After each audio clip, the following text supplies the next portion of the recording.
Hi, Founder fans. Jason here. Welcome to Founder of the Day.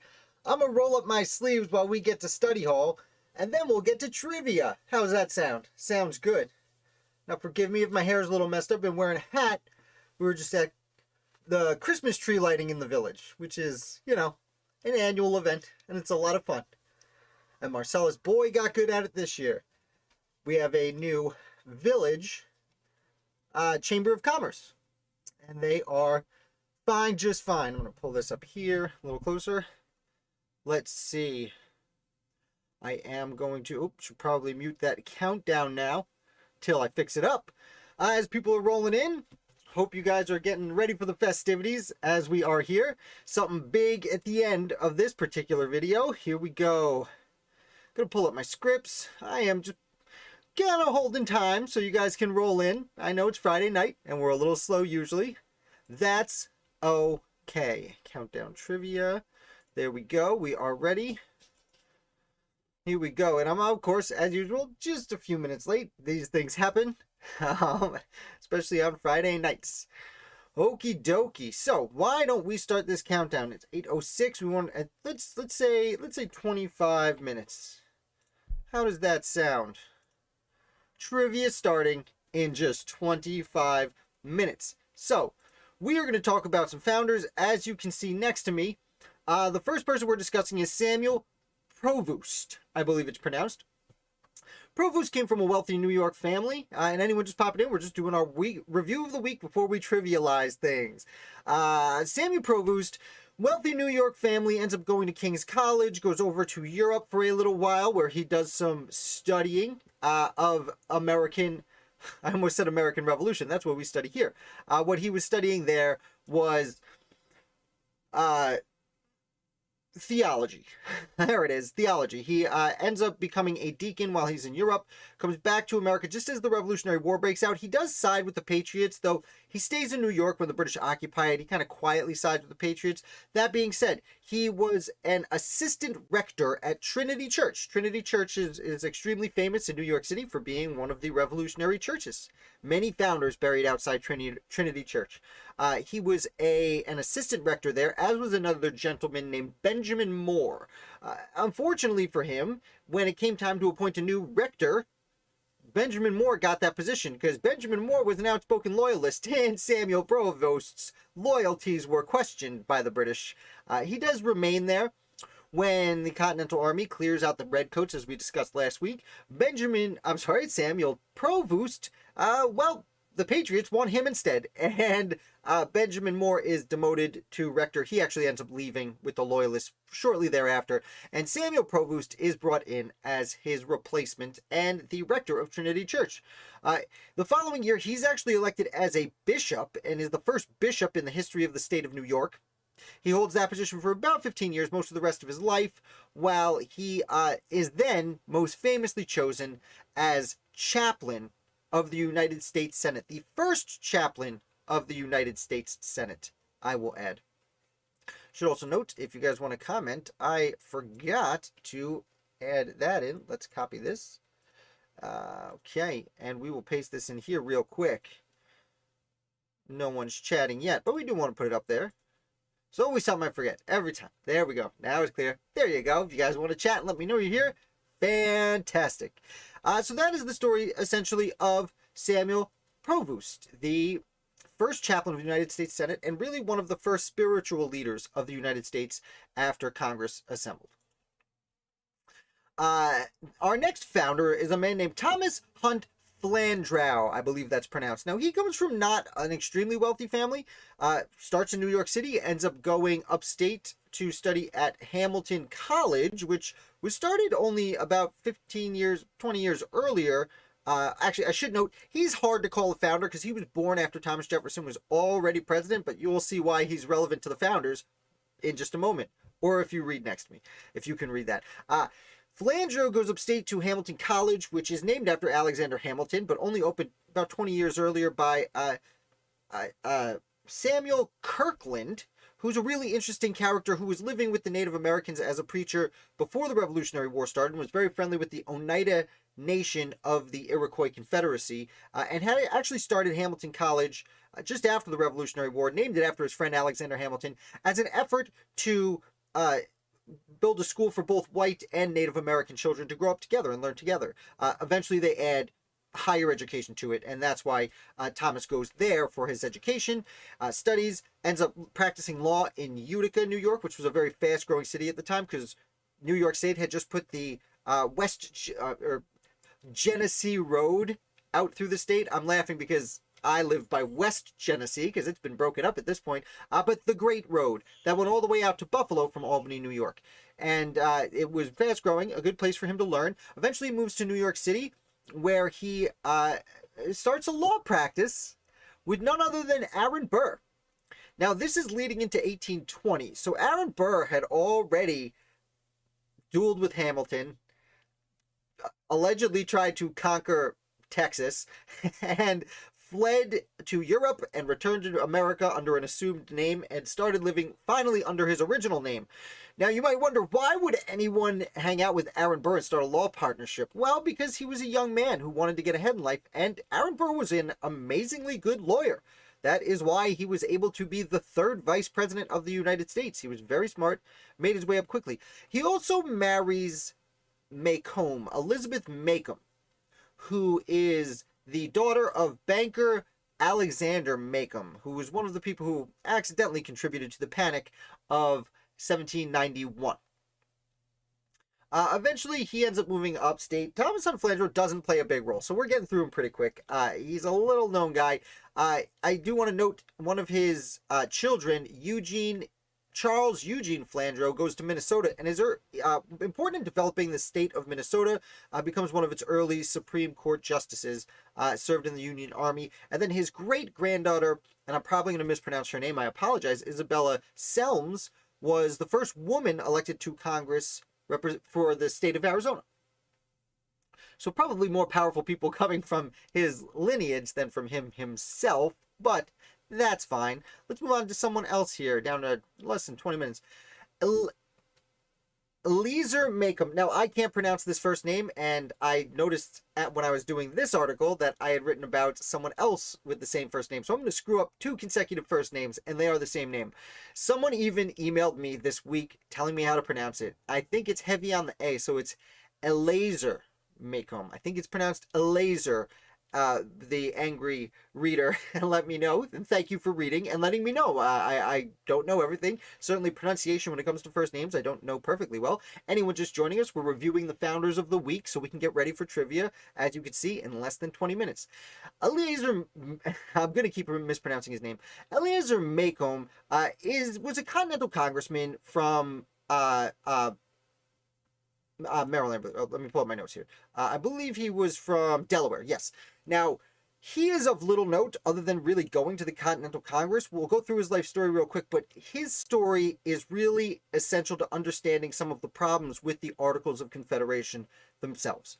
He comes from he was a part of Delaware's Committee of Correspondence before the war starts. He becomes militia captain. He serves for 3 years in the field before going to be part of the governor's cabinet, which is kind of like, or the governor's council, which was kind of like a mix of a cabinet and a state senate. Several of the states had something like that instead of having those separate positions. He ends up getting elected to the Continental Congress, and he shows up in 1783. And he waits, and he waits, and he waits, and he waits. And that is the problem under the Articles of Confederation. They sat around waiting and waiting and waiting, and nothing ever happened. And that includes when the Treaty of Paris shows up to, end the war officially. Now, this is 2 years after Yorktown, but the treaty's been hammered out by John Jay and Benny Franks and John Adams and Henry Lawrence. We should give a shout out, though unofficially. They hammer out the Treaty of Paris.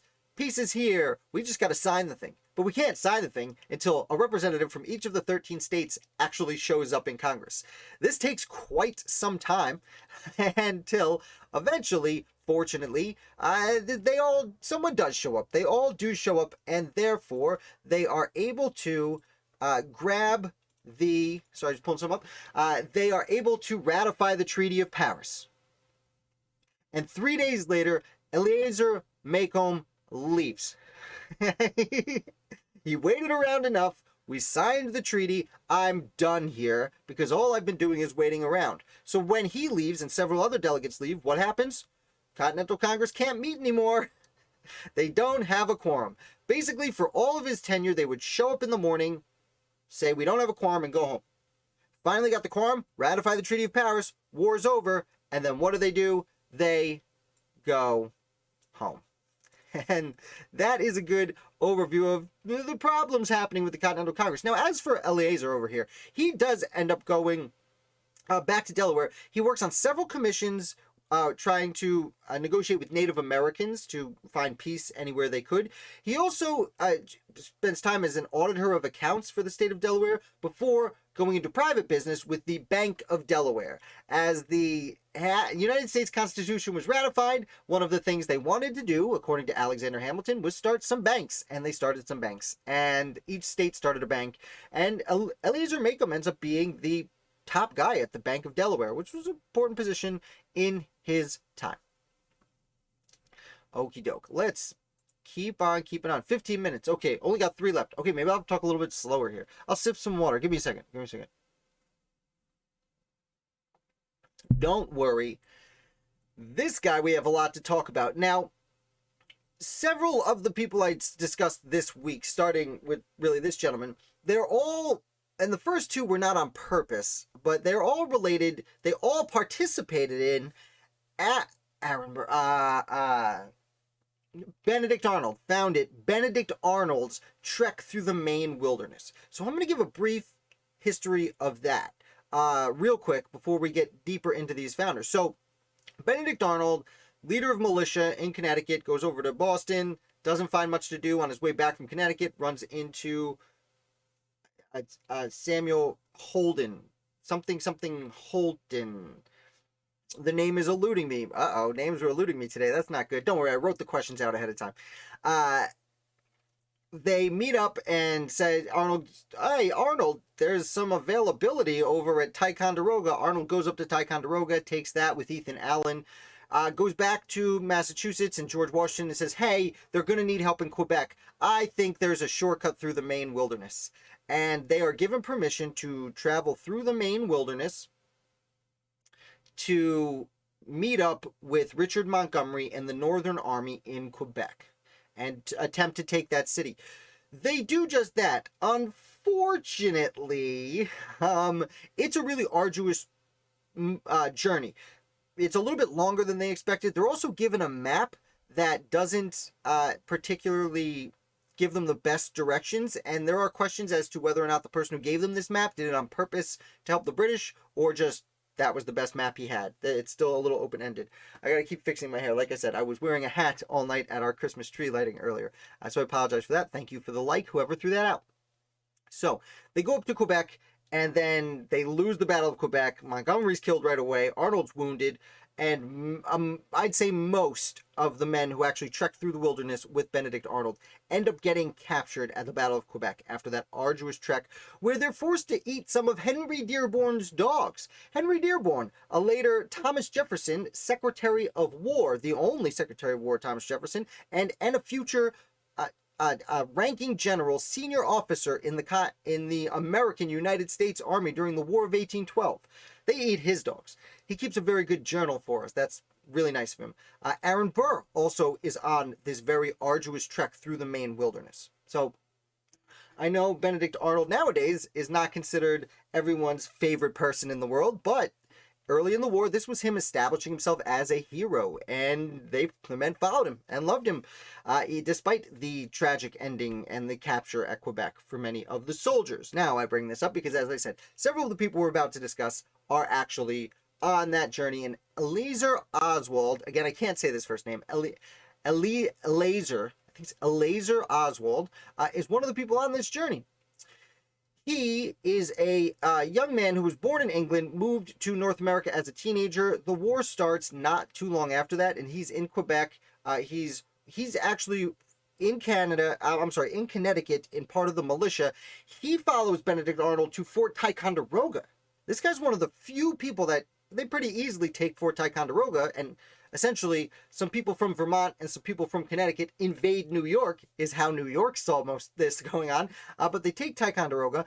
Eleazar joins the trek through the Maine wilderness, gets to Quebec, and he is captured. He spends about a year in captivity before he is exchanged in a prisoner exchange, and pretty quickly his efforts are recognized, and he is brought in as a commander of artillery.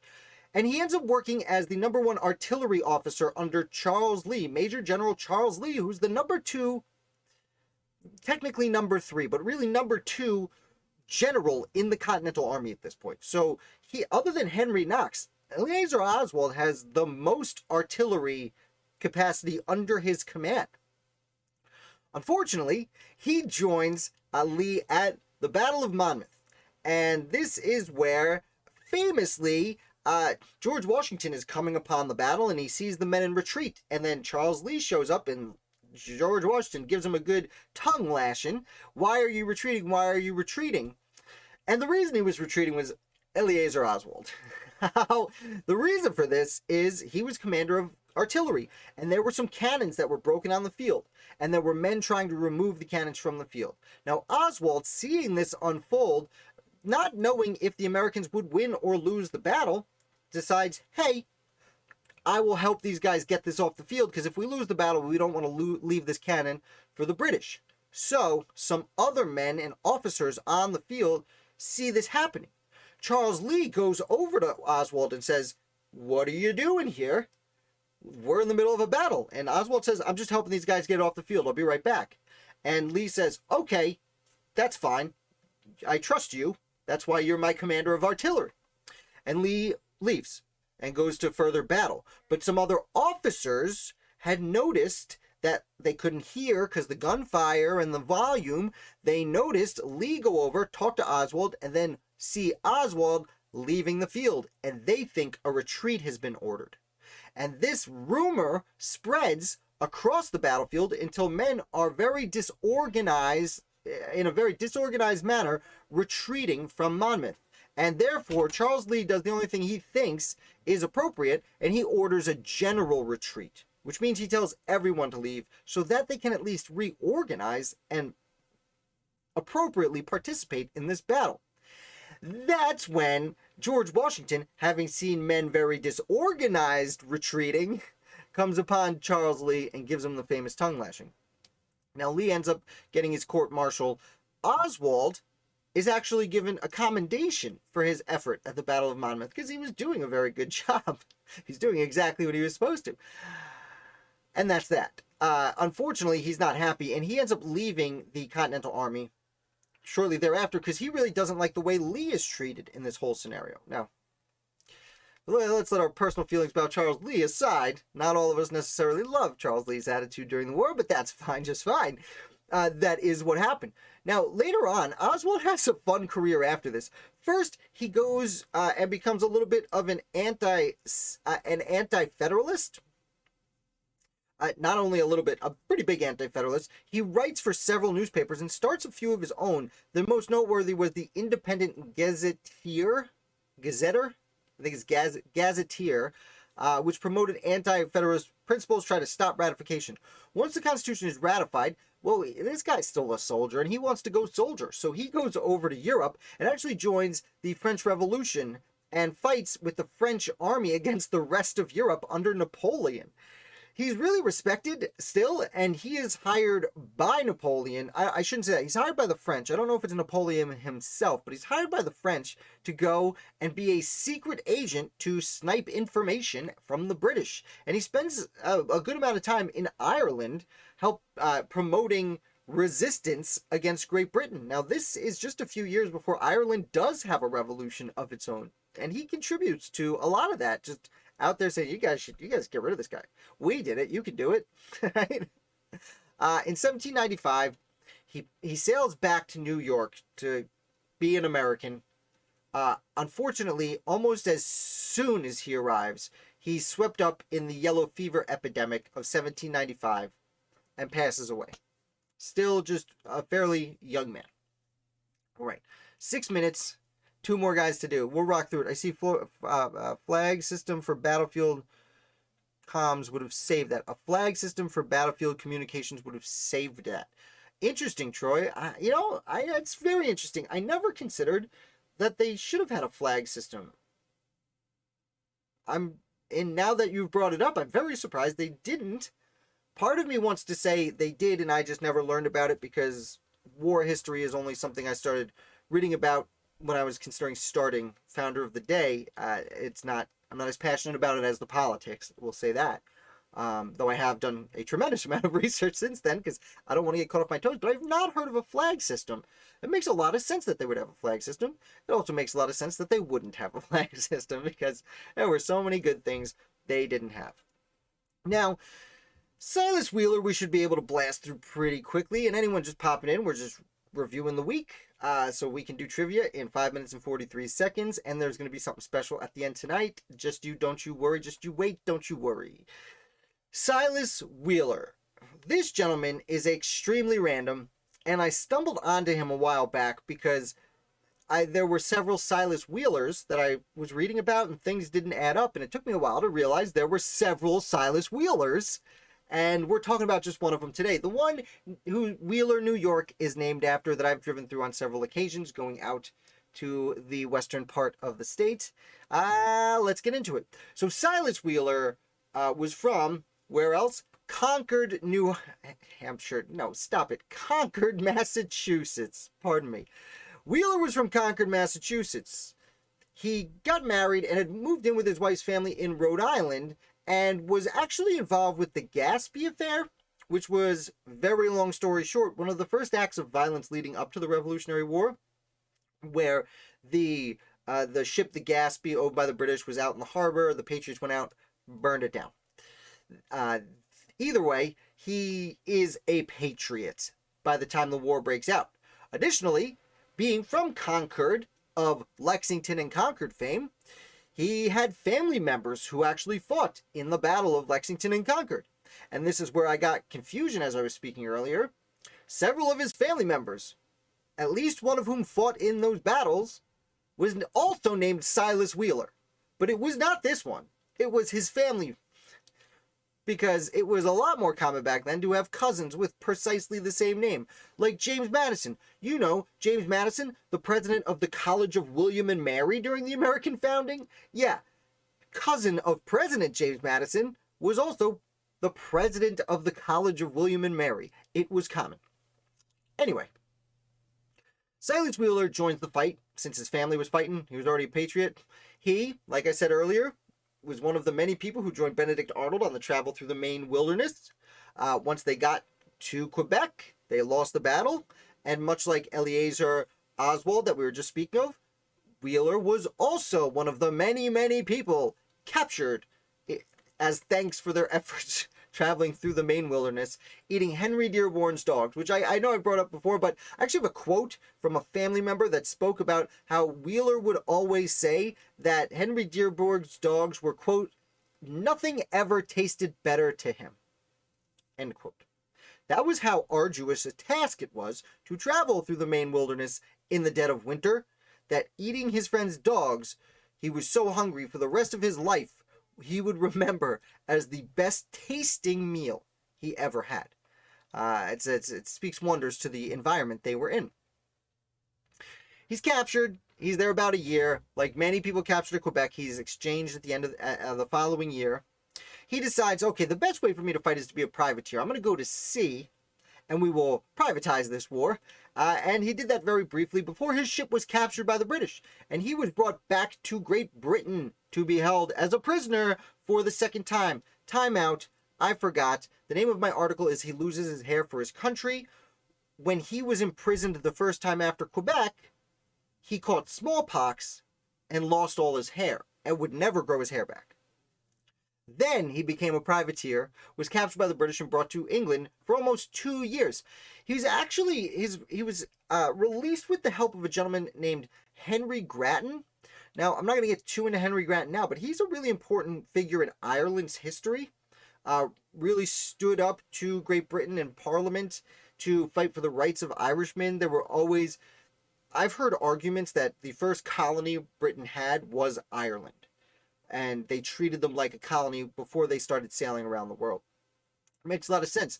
They treated the Catholics in Ireland very poorly, unfortunately. Henry Grattan goes on to be really important, especially once the Irish Revolution itself comes along in 1796. So Henry Grattan helps free Silas Wheeler.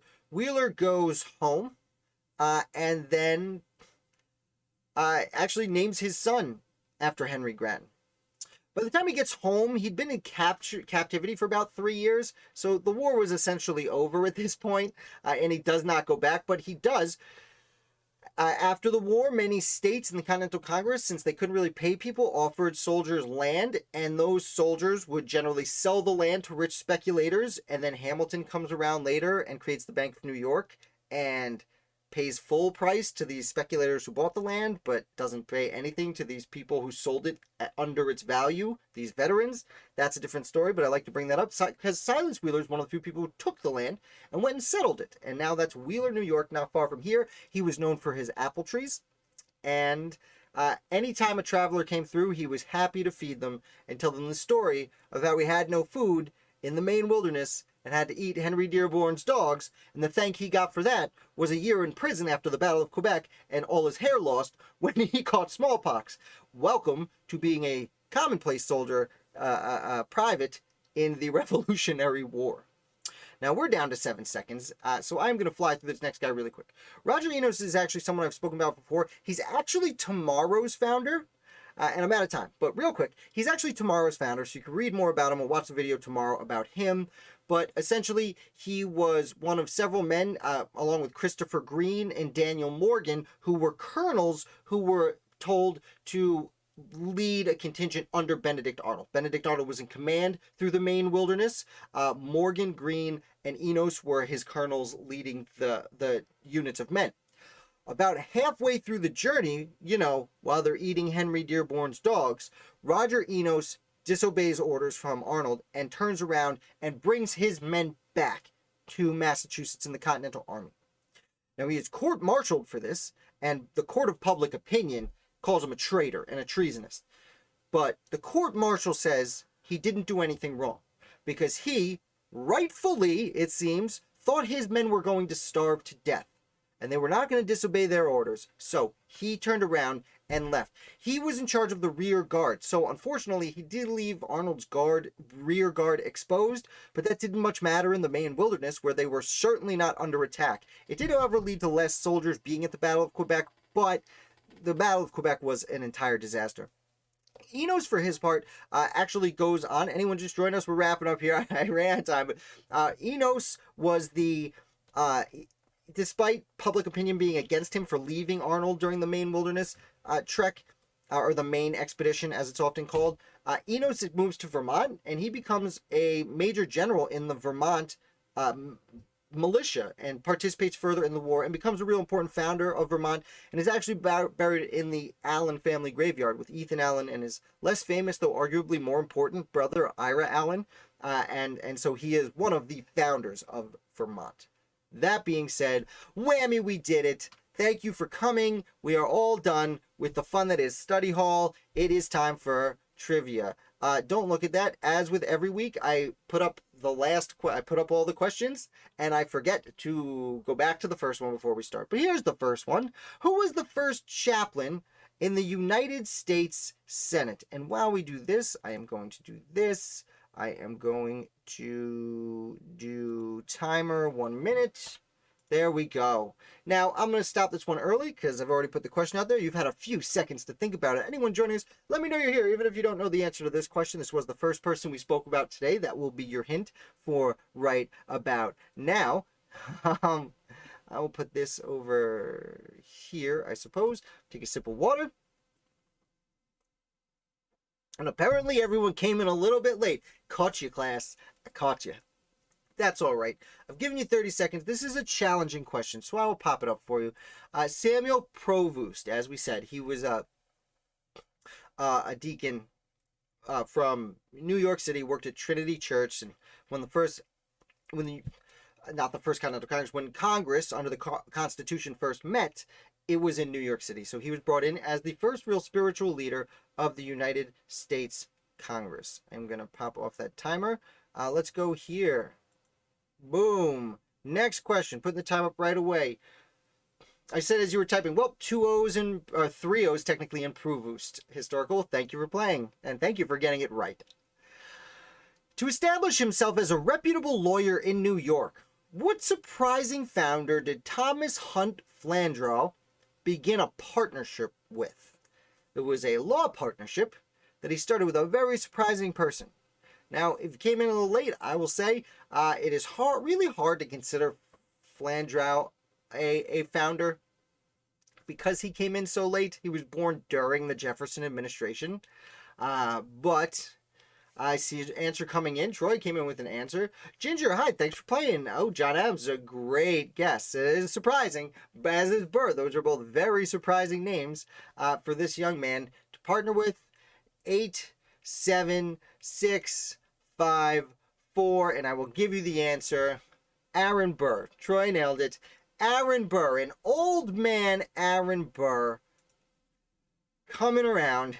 You know what? I'm going to pop this up there, actually. Yeah, so Aaron Burr, well after his duel with Hamilton, his unrelated accusations of treason, move myself to the middle here, Aaron Burr, he was just a brilliant lawyer, so it actually does make sense on the surface, if you think about it. Next query. Why did it take so long for the Continental Congress to ratify the Treaty of Paris? It's a good question, and that's why I asked it. Let me know what you think. Welcome to hashtag AmRev Trivia. I put it up in the corner. I finally got that up there. It's been a busy week or two. Excuse me. All choked up. Need some water. All this talking was out caroling in the village today. We had our tree lighting. Amazing. While you guys answer, I'll tell you about my life. We had our little village. Great tree lighting. Santa came in on a fire truck. It's been a hefty few years. I understand this question's a little bit open-ended. It's not necessarily a one-word answer, but you know, we'll see what I said. I think I got it down to 5 words. I also need to remember to do one of these. We'll pop this up, pop out, copy. Time's up, and the answer is they could not get a quorum. As I come in here and actually make the chat box, paste. There you go. Now whatever you guys type should show up over there. Welcome to the team. They couldn't get a quorum. There just was too many people. Slow transportation. So, Colonel, you're not... First of all, hi. Thanks for coming. And you're not terribly wrong. Yes, they had slow transportation, so it was hard for people to get and form a quorum. But also, people just weren't really eager to go to the Continental Congress. It was after the Battle of Yorktown. What was happening in your state mattered most. And so the Continental Congress was really... People didn't really want to go. It was a lot of younger men trying to make their way in state politics. We're using it as a stepping stone. A young Alexander Hamilton, a young James Madison, a young Rufus King. These young men just trying to find it. There were a few older men there, but that was essentially what was happening. So let's do another question. And Colonel, I'm glad you're here. We are having a special surprise at the end, so stay till the end. We're going to have a special event. What happened to most of the men who joined Benedict Arnold's journey through the Maine wilderness? I told you there was a lot of Maine wilderness stuff. It just so happens a lot of the people we spoke about today were on that arduous adventure through the Maine wilderness. I will also remind you guys that if you wish, you could... I'm trying to find a spot for my phone that's not going to mess things up when it vibrates. If you want to, you could type in !Continentals to see how much you're added up. We're not going to do that this week. You guys could do it without me, I think, but we've been having problems with that, so I'm not going to do it quite this week. I haven't had time to work on it. Okay. Captured by English or killed by smallpox? Troy with a very interesting answer. Let's see. Anyone else coming through? We got 12 seconds left. I forgot to check how far ahead I am. I am 10 seconds ahead of you guys. 10 seconds. I'm surprised it's that much, but that's what it is. That's what we're dealing with. Time's up. Troy, they were captured after the Battle of Quebec. Yes, many of them were killed by smallpox. That's actually a good point. The survivors did end up fleeing down to Montreal, where they all got smallpox and died anyway. Although, as we learned with Silas Wheeler, the ones that were captured by the British got smallpox too. But what I was going for was captured by the British. Thank you for this arduous journey through the Maine wilderness. You almost died. Here, go to prison for a year. All right, great. Hashtag Revor. Query the next. Why did Arnold's rear guard fail to make it to Quebec? Why? Tell me, why? Anyone just joined us? Welcome to Trivia. We are... Okay, excuse me 1 second. Yeah, that's a stink bug that just crawled on the camera. I saw him coming. I was like, go around, man. Go around. It's an old house. Stink bugs get in. I know it makes me sound like a dirty person because they're stink bugs, but they don't smell unless you crush them. And I don't crush them. I flick them away and then sweep them outside. You get a little extra fact today. How to deal with stink bugs. Don't crush them. Sweep them outside. Lauren, hey, buddy. Thank you for coming. Okay. Bad weather is not the... I'm not going to tell you if it's the right answer because we've got 12 seconds left. I'm going to let everyone else get their answers in. But we got more. Enos turned them around fearing starvation. Okay. And as the time runs down and everyone's coming tonight, Colonel Roger Enos turned back. So Troy has the more accurate one. Lauren, if you just popped in, we went through the review. So, you know, that's why Troy has the more specific answer. He's actually tomorrow's founder, so don't feel too bad. But bad weather is not incorrect. The reason Enos turned around is because the bad weather, the fear. Didn't Oswald abandon Benedict? No, that was Enos. Oswald stuck with Benedict. I'm like... I don't want to give away future questions. Oswald stuck with Benedict Arnold and was one of the men who went to prison because he was captured during the Battle of Quebec. He was lucky to only go once. Okay, next question. What future vice president joined Arnold, Benedict Arnold, in the Maine expedition? No, Dick Cheney is not the correct answer. I almost made a more modern reference. I don't like to talk about modern politics. Part of me thinks Dick Cheney is... When I said it, I was like, oh, that's far enough back where it's funny. But in hindsight, I should have said, like, what? Like Dukakis? That's not even far enough back. That isn't even far enough back. We got Troy coming in with Burr. Aaron Burr is always a good answer on this channel lately, it seems. I've been reading a ton about Burr. I've been rereading the Nancy... Eisenberg book, which is an amazing book, but after I did the conversation on Mary Emmons, his Indian mistress, and again, not Native American, India, from Calcutta, India, mistress, I read back through that, but she doesn't put that in there. To be fair, she was writing the book about the time that the DNA samples were coming through and we were realizing this, but still, it's an otherwise fantastic book on the politics of Aaron Burr, and time's up. Aaron Burr, Troy got it. Should have said Spyro T. Agnew. Oh, classic. Classic. Oh, historical. Clinton is a great guess. Absolutely. But no, at this point, Henry Clinton was so important to state politics. I do think he went to the Continental Congress quickly, but he was essentially preparing to take over as longtime governor of New York. He was more involved with the day-to-day politics of the war. But that is a fantastic guess. Okay. Oh, what was that one? Okay. What future Secretary of War joined Arnold on the Maine expedition? Vice presidents are easy. Secretaries of War, well, those are a little more difficult to come by now, aren't they? And why won't that? Okay. Got a few things there. Historical coming through with Henry Knox, the first one. That's a great estimation. We'll see. Not going to answer, not going to not answer. Going to wait for other people to answer. Troy also doubling down with historical on Henry Knox. Henry Knox, I will acknowledge, is probably everyone's favorite. He had the arms. In fact, if you want to check out my merch, I have just recently released a coffee mug that has Henry Knox's face on one side and the phrase, "I like men with big guns" on the other side. I think it's clever. It's a little more risque, I suppose, than anything else I have on my website, but it's funny, and I said it. Check that out if you'd like to have coffee with Henry Knox every morning. We're down to 18 seconds. I am stalling, giving everyone time to participate here. Lauren, Colonel, I know you guys played once, Ginger.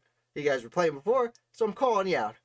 What future Secretary of War joined Arnold on the main expedition? And as time elapses, Bammy, Henry Dearborn. I kept saying his name. He's the one whose dogs they ate. They kept eating his dogs. They kept...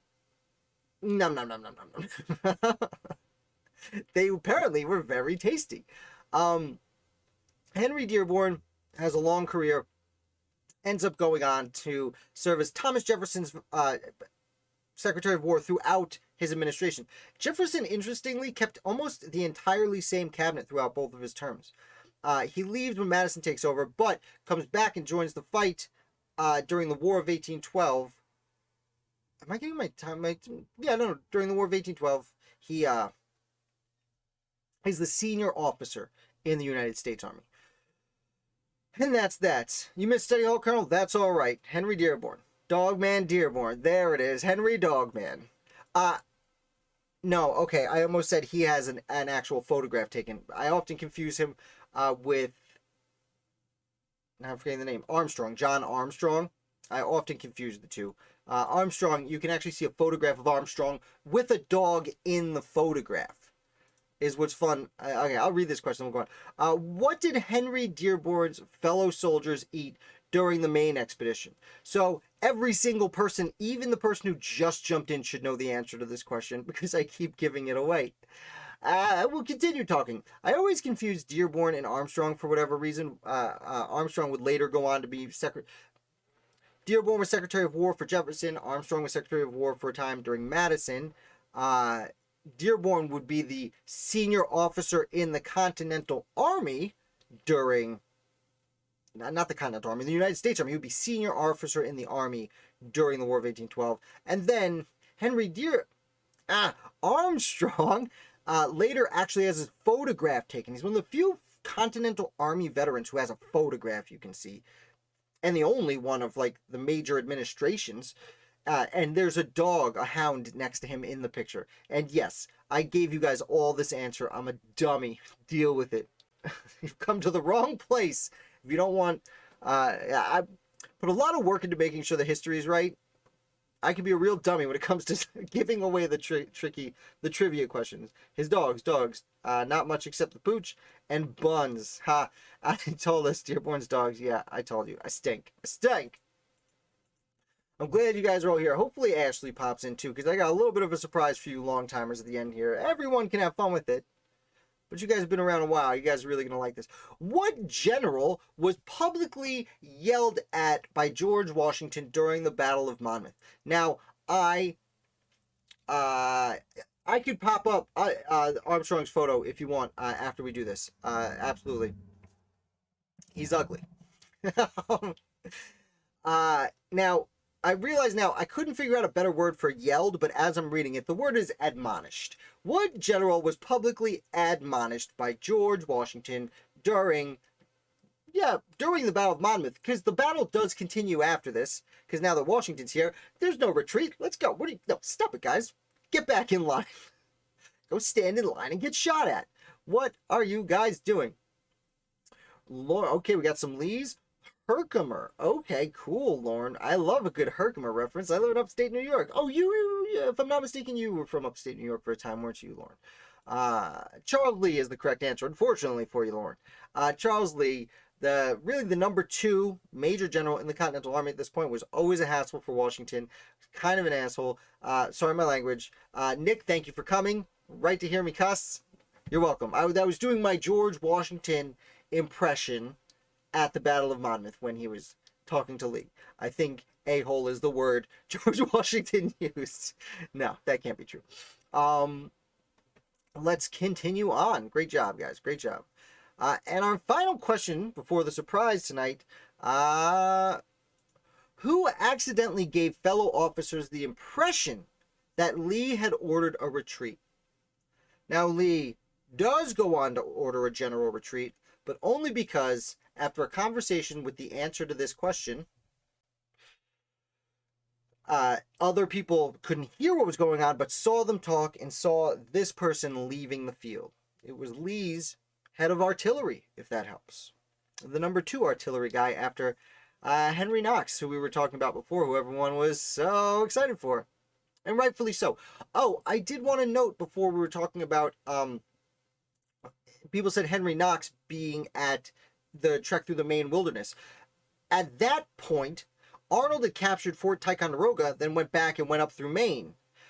What Knox was doing was going to Fort Ticonderoga to get the cannons Arnold and Ethan Allen had captured and brought them on his famous cannon train to Massachusetts. Those were happening simultaneously.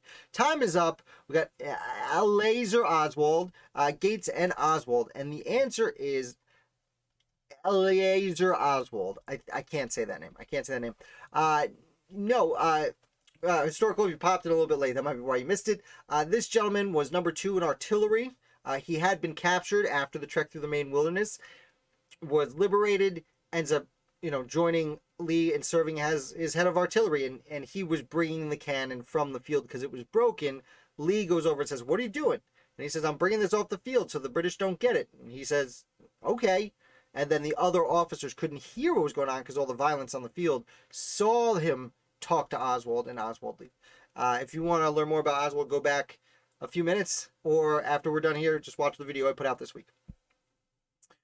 And that, my friends, is the end of that. Now, I do have something special lined up, but I'm going to do something different real quick. Just look at the Armstrong photo. Unreal to think. So there are a bunch of Rev War soldiers that lived 100 years that we have photographs of. It's like, I don't know if you've ever seen this. Look this up when you're done if you haven't. There's a guy who goes on a game show in the 1960s. And it's like, which one of these is true? And there's 3 things about him that are true or lie. 2 things are lies and 1 thing's true. And one of the things that's true is said, "I was at Lincoln's assassination."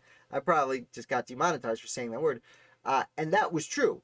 It might have been in the 1950s. This guy just lived long enough to be on television and be interviewed about being an 8-year-old kid at the theater for Lincoln's assassination. So, some people live a very long time. I've been doing my ancestry research, and I am fortunate to have many 80 to 90-year-olds in my lineage. Though not all of them had as much fun in their 20s as I did, so we'll see how that works out. I am going to pop up our surprise today. I am going to actually add it on this screen. I had it on a different screen, but I want to keep your guys' things on the side there, your comments. So, if you bear with me just a moment, one moment, and we're popping in now. Sorry, we just finished trivia. Popping up something new. It is a window capture. It is this one. And I'm popping it up. There it is.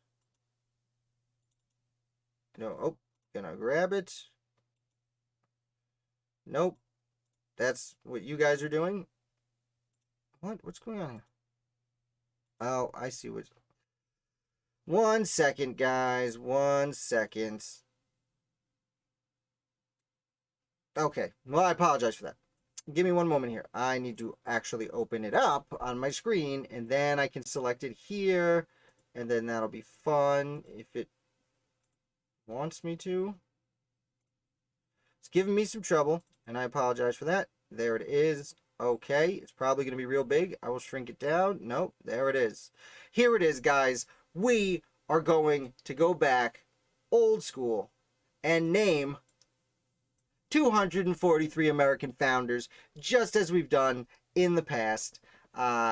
If you want to, when we're done with this, remind me, I will bring up the Armstrong photograph for everyone. It is a 20-minute adventure. Let's see, it's been a few weeks since we've done this. Can we name all 243s? Again, it is specifically members of the legislative branch of the American Revolution. Yes, Colonel, what are you knowing me for? You're so good at this. What is the problem here? Fine, Colonel doesn't want to do it. We're going to call it a night. Bye, guys. See you next week. JK, we're doing it with or without you, Colonel. So, anyone popping in, anyone who has not done this before, it's been a while.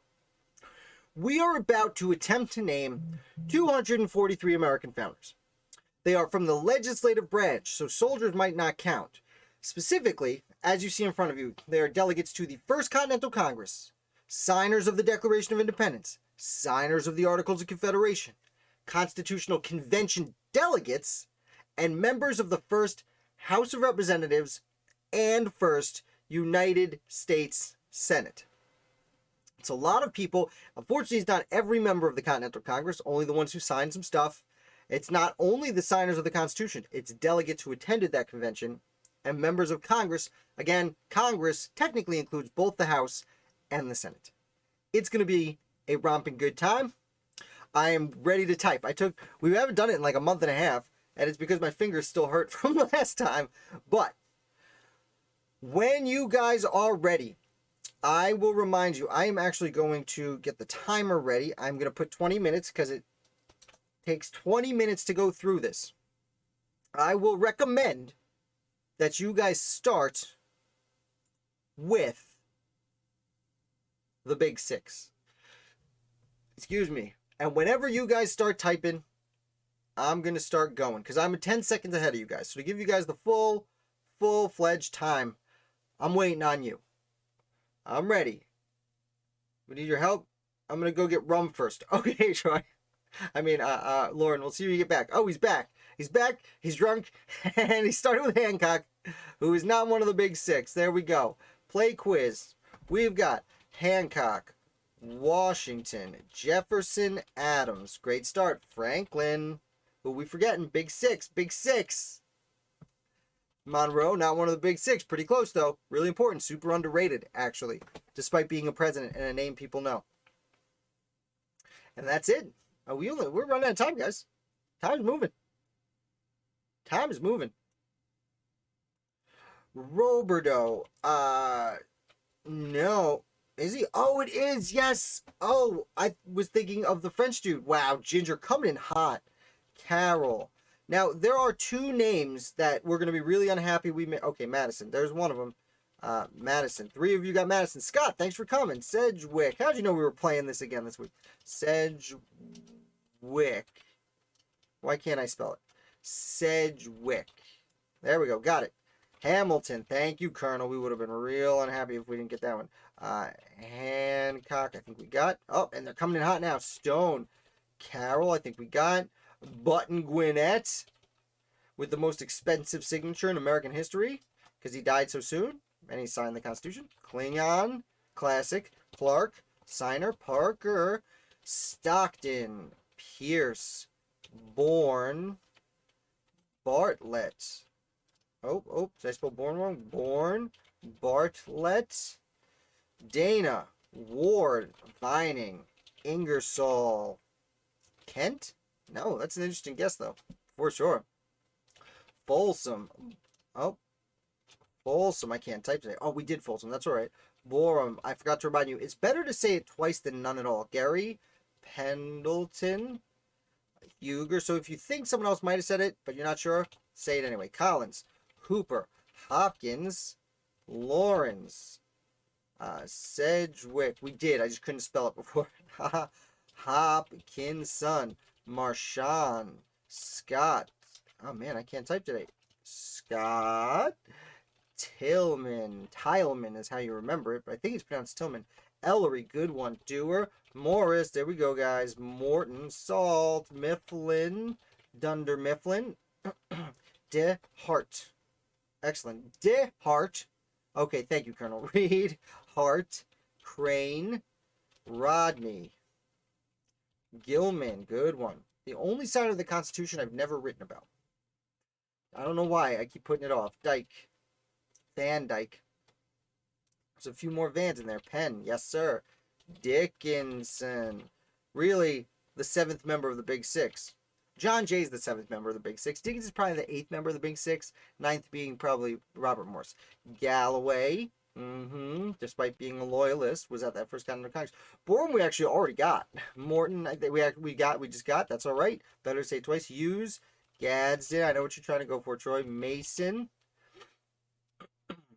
Excuse me. Good start. 66 real quick.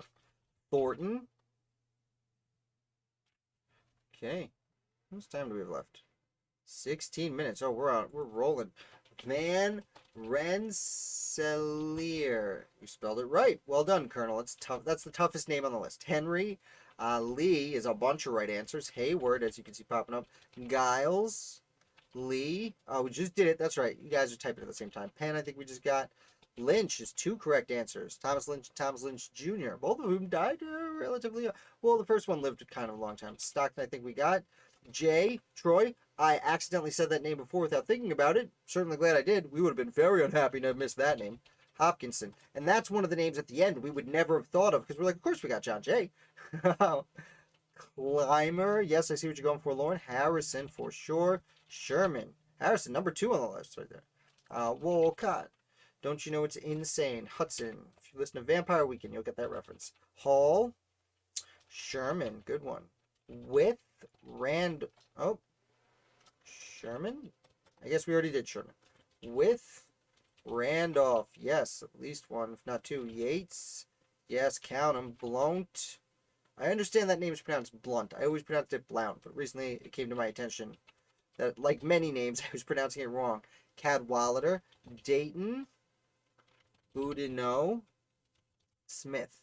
Ingersoll, I think we got. That's okay. Hanson. Yes. Izzard. Ralph Izzard. Dyer. So we got Dayton. There are several names that look and sound a lot like that name.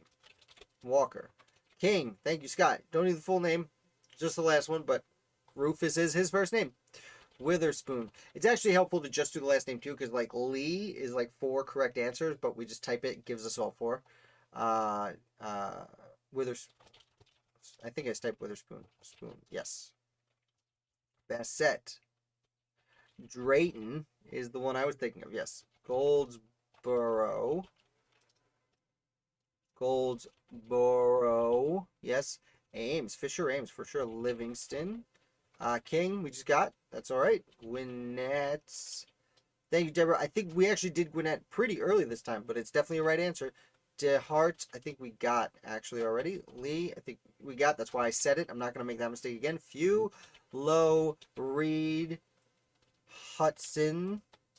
We got that one. Lovell, Houston. Okay, there's another one just like it. Colonel Williamson. Harrison. Williamson. It gave us Williams when I was typing Williamson, so that's nice. Harrison, I think we did get. Yeah, it's right at the top there. Paca. Great. Payne. Dean. Silas Dean, my boy. Sumter, I think is close. So Sumter served in the war, and Fort Sumter's named after him, but he never served in Congress. He would serve in the... Wait. Sumter. No, he did serve in the House of Representatives very early, I think. But he might not have been an inaugural member. Houston. Nice, Colonel. I also saw we did Reed, spelled a certain way with an A. Is there a different way to spell that name that we don't want to forget? Livingston is a few. All right, we already got it. Good, because it's a good one. Crane. Penn, I think we got. Galloway, did someone say that? Yep. Wadsworth. Oh, there's several worse. Bland, good one. Mifflin, I think we got that one. Sorry, Gigi. I know.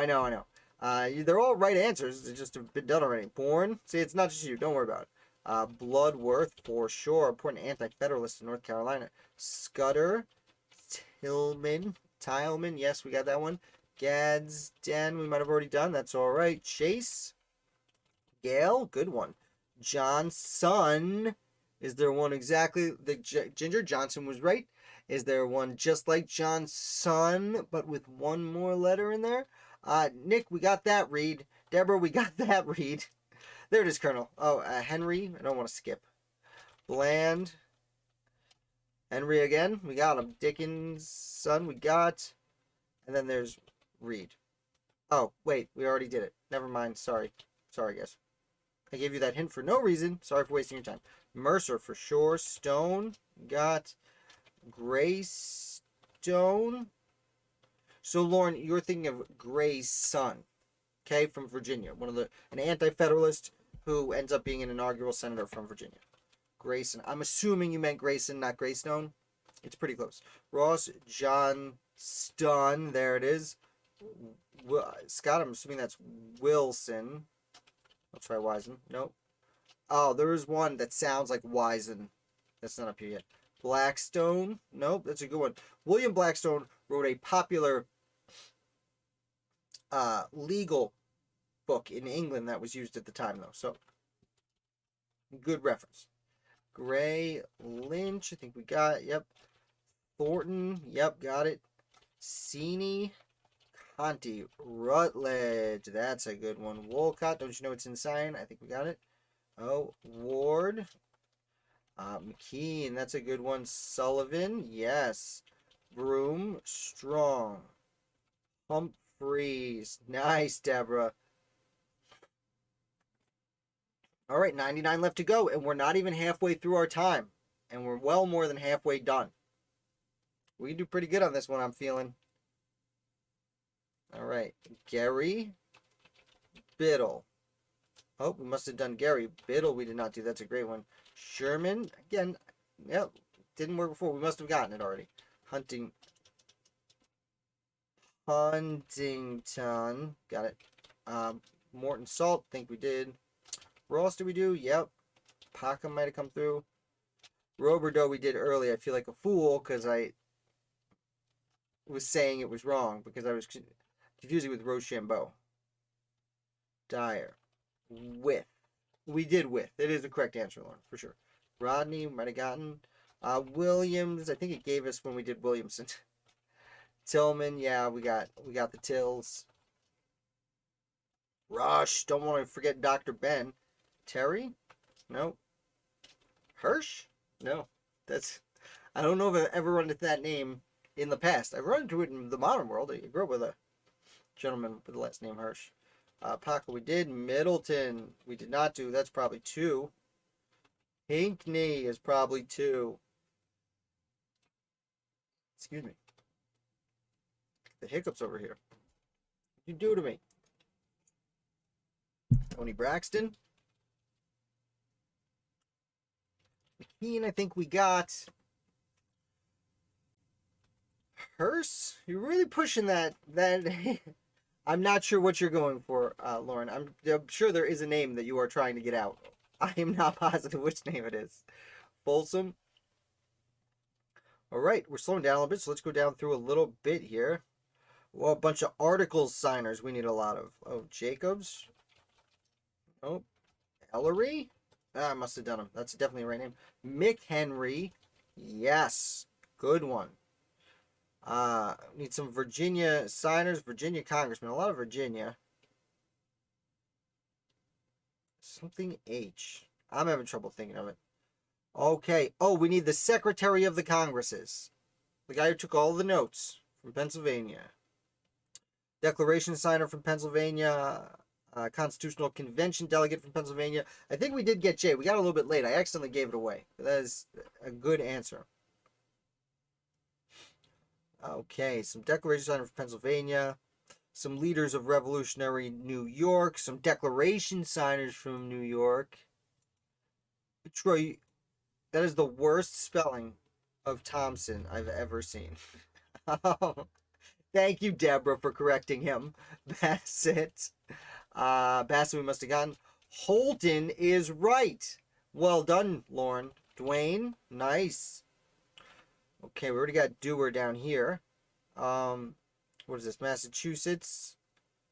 Okay, we need a leader of the Stamp Act Congress from Massachusetts. This person's name should not be here technically by the rules, but his sister's name was Mercy. That helps. Coates? I think we already did that. Borum, I think we actually already did. Mifflin, got. Ross, we got. Oh, we're doing good, guys, and we have slowed down tremendously. We need declaration signers from Pennsylvania. You know, there's one name. What's the most standard name you've ever heard? That's a great hint. McClurg, yes. Elmer, Jennifer, Moore, Coles, Otis. Wow, Colonel, out of nowhere, blasting out a ton of names for us. Well done. Nelson is a great. Smith, there it is, Ginger. Oh, did we already do that? I'm sorry, Ginger. That's the second time I gave you a hint that you got right that we didn't even need because we already did it. Feel like a dummy. Langdon. Because Ginger, that was the hint. Smith was what I was hinting at. Caswell, yes. Blair.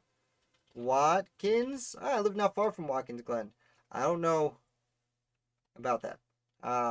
Blair. We got it. Hartley. Nice. Jones. Surprisingly, no Jones. Surprisingly. Davy. Yes. William Richardson Davy. I think is the Davy who ends up there. Excuse me. Guess I got the sniffles out today. Maclay. Nice. Okay, guys. Let's at least break 200. We were so hot. We were doing so hot at 10 minutes, and now we've slowed down for 5. If we can get 30 more, we can do this. Fitzsimmons. Yes. Used to camp at Watkins Glen. Oh, man. Right in my neck of the woods. By President Fillmore's place of birth. Kind of. I guess that's on the other side of Ithaca. Whatever. Ingersoll. I think we get. You guys love the name Ingersoll. I'm surprised we always get Ingersoll. Seems like such a random name. Taylor. Fitzgerald. Let's see. Fitzgerald. No, it's not working. I'm trying. We did St. Clair. Good one. Low. Alsip? Yes. Muhlenberg is going to be 2, I would think. Lewis, there's a signer from New York. Spate, Richard Dow Spate, love that name. Cushing is at least 1. Broom, I think we got. Yeah. Okay, that's a nice little run. Sullivan. Almost named my second kid Sullivan. Went with Morris. Wincoop, good one. Rutledge, with an E in there. We did. But definitely 2 right answers. Hart. We did the Hearts. We got Hart and DeHart. Let's see. All right, doing pretty good on South Carolina. We need a Constitutional Convention delegate from South Carolina. Strong, I think we got. Dayton, I think we got. Dalton, there it is. Dalton, that's the other one that sounds like it. Gwinnett, we got. Grouch is a good one. Cushing, I think we just did. Thatcher, Whammy. Okay, 4 minutes. Let's get 17 more. Let's break 200. We haven't done this in like several months. If we could break 200, whammy. Partridge is right if I could spell it. Blount, I think we did. Great one when you're referencing the South. Ward and Dean, I think we got both those guys. Ellery, pretty sure. Scott, Deborah, Troy, you guys are coming through with right answers. We just happen to have already rightly said those names. Skylar, imagine if we missed Skylar, how brokenhearted so many fans of the musical would be. Great. By so many, I mean me. Bartlett, I think we got. Josiah Bartlett, president in the West Wing. It's a reference to that particular New Hampshire founder. Benson. Hawk, I think we got. Lansing, do we get Lansing? Nice. Keep it. We got Yates. You want to get Lansing too. Hooper, we got. Hathorn, is that how you spell it? Yes. Hooper. Oh, man. Lauren and Deborah on exactly the same page. I love it when you guys come through on the same page. Pierce, I think we got. Tucker, I don't know if we got. Strong. We got Sumter with no P. That was the problem we had before. I knew Sumter should be on this list, but it's not the one with a P. It's just the one without the P. Stevens. Close. Sinnickson. Close. I don't know. I feel it's right. Gary, I think we did. Oh, this Sherman.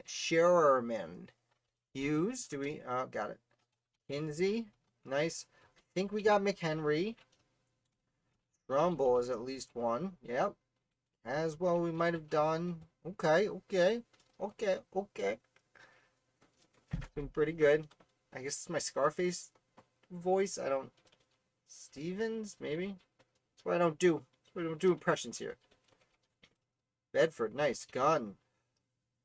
Oh, okay, yeah. So you just got Bedford. I was going to say Gun is like a first name. Steele. Nice, Colonel. Yes. Glad you stuck around. Lynch counts for both Lynch Sr. and Lynch Jr. Scott, it'll put it through. Sevier. You know, Lynch Sr. was a delegate to the Continental Congress. He was sick down the street after a stroke and couldn't make it down the street to sign the Declaration. His son replaced him in the Continental Congress and to take care of him in Philadelphia. And they would have been the only father-son team to do so. Foster, nice. That's 2, I think. Morton, we've done. Livermore, Whipple. Oh, I love me some William Whipple. Else up we got Wingate. I think we got, no, Jackson, Secretary of the Congress. All right, we broke 200. Got a minute left. Let's see how far we can get. Let's see. Can we get up to 211? Can we get 6 more? Marchant. Ah, we did that one, I think. Ah, we did that one. Smythe. So it's too much like Marchand. And I don't like Brad Marchand, who plays for the Boston Bruins, if you are not hockey fans. Stanton. Nice. Whipple. Yeah, we just popped out some Whipple. Do enjoy it. I'll type it again, because I like the name. Matthews. Nice. All right, 3 more, guys. Let's get 3 more. Telfair. Bannister. Nice, Scott. Langworthy. With an A, Colonel. I will give that one to you, because it's a very tough name. Okay, we got 28 seconds. Blount. I think we got Blount because I mentioned I think it's pronounced Blunt and I've been pronouncing it wrong my whole life. Wentworth is another Worth. There's some Worths. Ash. Nice. They actually had several people serve in the war, which was important. Brearley. Committee of Postponed Parts. EY. Nice. Hawkins. Who is the Committee of the Whole? Committee of the Whole? I don't know how much time. Haney? Nope. Committee of the Whole. I gotta see it. Oh, and there it is. Eleazer. All right, team. Well, we got 215 out of 243. That's pretty impressive. Average score is 38%. We got 88%. That's a B+. Yes. Now, we will go through the people. Sturgis was right, Colonel. But, unfortunately, time has expired. Who did we miss? Virginia, we missed John Harvey. Cyrus Griffin, ooh, a president of the Continental Congress. That one's tough. Alexander White, John Brown. We didn't do colors. Another John Brown. This one from Virginia. I'm writing about one from Rhode Island right now. There are just so many John Browns. John Page, I think was a friend of Jefferson's. And Samuel Griffin, who I know very little about. We usually get him because we say Cyrus Griffin. Pennsylvania, we did significantly better. We missed Samuel Rhodes, and that's a shame. I think he ends up being a loyalist anyway. He was just at the first Continental Congress. Daniel Heister. Don't know really anything about him, so let's not be too sad. Massachusetts, we missed Nathaniel Gorham. That was at the end. I forgot to give that hint. At the end, the Committee of the Whole, real important person of the Continental Congress, sat in George Washington's seat for half the summer. Benjamin Goodhue, George Leonard, that's fine. New York didn't do so great. John Herring. Oh, we said that, but I guess not. Henry Wisner. I kind of hinted at this one. Someone said Wise. William Floyd is a signer of the Declaration of Independence and from Long Island. I gave tours at his house. I'm very much attached to William Floyd of all the American founders when I was a kid. John Lawrence, one of the many ways to say Lawrence. Peter Sylvester. South Carolina, Pierce Butler. That one's tough. He is the reason slavery was kept in the Constitution, so we always do have to point that out. Aiden is Burke. He is going to be founder of the day 2 days from now, on Sunday. So, next time you should know. Real interesting cat. William Patterson. Oh, that's a tough one, because he was one of the leaders from the New Jersey plan. Ooh, Luther Martin is the only one from Maryland. We did good in Maryland. Luther Martin is the only person we missed. That is especially unfortunate because he was a major anti-federalist at the Constitutional Convention. Leaves early. Connecticut, Titus Hosmer. He was on the court for appeals. I forget the exact title of the court, but the first real federal court holding appeals for cases of capture. That's it. Court of Appeals for cases of capture. I envy you guys back east being close to those historic Rev War places. You know what, Troy? I'm not close to them. I thought I would be when I moved to this part of the world. I thought I would be a lot closer. I'm not. It is arduous to get there. We've actually talked at times about moving a little bit further east just to be closer to them. Because we go, luckily my father-in-law just bought a house in Glens Falls. So we went out there not too long ago. And I was surrounded by it, and it was nice, but I was there for 2 nights and came back because there was Thanksgiving in the middle, and I didn't get to do what I wanted. But And at least now I have a base I can go to. Like, hey, we're gonna go visit your grandpa. Let's go. And then, bye. Have fun with grandpa. But there's that. Oliver Ellsworth. Ooh, this one breaks my heart a little bit. We got so many of the Worths, Colonel. You did a great job. Oliver Ellsworth is essentially the guy in the Senate. James Madison is famous for writing the Bill of Rights in the House of Representatives. But as we know, the House of Representatives needs to work with the Senate, and Oliver Ellsworth was the guy in the Senate doing that work. He ends up being the third Chief Justice of the United States. He goes to France after the XYZ affair to put to rest the quasi-war with France at the Convention of 1800. Jonathan Sturgis, I don't know. I know Sturgis where the motorcycles gather, but that's in South Dakota, so I don't even think it's named after him. Cornelius Hartnett, small role player. At North Carolina, we did pretty well. Missed him, Miss Martin. These things happen. Delaware we got. Fortunately, Delaware only had like 10 guys do all of the work, apparently. So close to success. Would have gotten away with it. It was for those meddling kids. I know. Tell me about it. Okay, New Hampshire we got also. So great. We did get Delaware. We got New Hampshire. Also, New Hampshire sent very few people. Georgia, we did not do great. Missed signer George Walton, and if we got him, we would have gotten his brother John Walton, who comes along for the package, and Abraham Baldwin, who was at the Constitution signer. And then Rhode Island we got. So we got 3 states in their entirety. We really didn't do terrible. I mean, we got 215 names in 20 minutes. That's a lot of names. That's about 100 names a minute if I don't do math. Okay, well, I will pop myself back up here so you can look right at me. Hi, guys. Thank you for playing. This was a tremendous fun, as always. Special shout-out to the Patriots over on Patreon who support this channel. Troy and Lauren, I'm looking at you guys right now. Anyone else? I'm about to start adding a few live videos specifically for Patreon, starting this Sunday. I'm not sure what time yet. I haven't really set that out. I need to make a new intro video for Patreon. If you guys do want to support the channel, there are going to be a few live things. They will be released to everyone afterwards, but if you want to participate live, you would need to support the channel to be a part of that little extra. So thank you guys for playing, though. As I said, everything else is free, and I am going to release everything for free in the end. I don't want to harbor information to myself. That's always not something I ever want to do.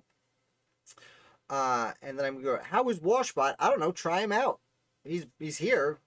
I just played the whole game on Washbot instead of using YouTube over here.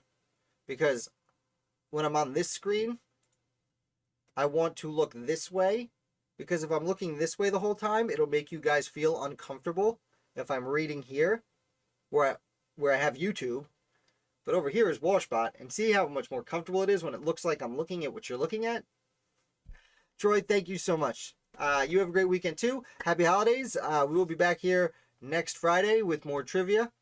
Look for Founders of the Day all week. And if you miss them, come to trivia early. As we've seen these last few weeks, I do the study hall to review what most of the questions will be about. Bye, Ginger. Thank you for coming. You're amazing. Scott, Colonel, Troy, Lauren.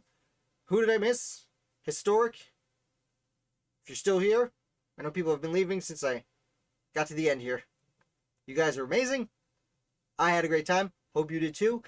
I'm going to call it for the night. I forget what the sign-off is. Something along the lines of good times, great oldies. We would go for round bottom. Maybe we'll go. Oh, Deborah. Deborah, I'm sorry. I forgot to shout your name out too. Thank you so much. Bye, guys. Round bottom, Peacefield. I will see you next week.